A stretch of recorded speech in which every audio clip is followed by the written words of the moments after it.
Secretariat employees association treasurer Nisha ജാസ്മിന്റെ പ്രതികരണം കാണാം. നമ്മുടെ മുഖ്യമന്ത്രി എപ്പോഴും നമ്മളോട് പറയുന്ന ഒരു കാര്യമാണ്, ഓരോ ഫയലും ഓരോ ജീവിതമാണ്, ഓരോ ഫയലും നിങ്ങൾ വളരെ സൂക്ഷ്മതയോടുകൂടി കൈകാര്യം ചെയ്യുക, ശ്രദ്ധാപൂർവ്വം ജോലി ചെയ്യുക എന്നുള്ള കാര്യം.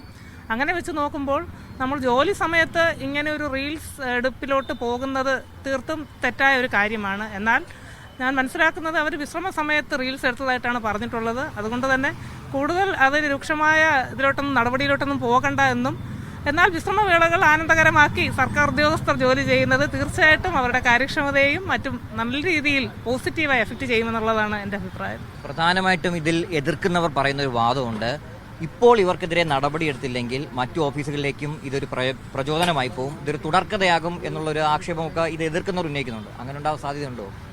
ഇല്ല, നമ്മൾ സർക്കാർ ഉദ്യോഗസ്ഥരെന്ന് വെച്ച് കഴിഞ്ഞാൽ എപ്പോഴും യന്ത്രങ്ങളെ പോലെ ഇരുന്ന് പണിയെടുക്കുന്നവരല്ല. നമ്മളിപ്പോൾ ഓണാഘോഷങ്ങൾ വരുമ്പോൾ നമ്മൾ ഉച്ചയ്ക്കുള്ള ഇടവേള സമയങ്ങളിൽ നമ്മൾ ഓണാഘോഷിക്കാറുണ്ട്. അതുപോലെ തന്നെ മറ്റ് പ്രധാന ഫംഗ്ഷൻസ് ഒക്കെ വരുമ്പോഴും നമ്മൾ ഉച്ചയ്ക്കുള്ള ആ ഒരു ലഞ്ച് ബ്രേക്ക് ഒന്ന് ചുരുക്കി നമ്മൾ അത്തരം ആഘോഷങ്ങളിൽ പങ്കെടുക്കാറുണ്ട്. അതുപോലെ ഓഫീസ് സമയത്തായിരുന്നാലും നമ്മൾ ലഞ്ച് ബ്രേക്ക് സമയം നമ്മുടെ ലെഷർ ടൈമിൽ നമ്മൾ റീൽസ് എടുക്കുകയോ മറ്റോ ചെയ്യാം. അത് മറ്റുള്ളവർ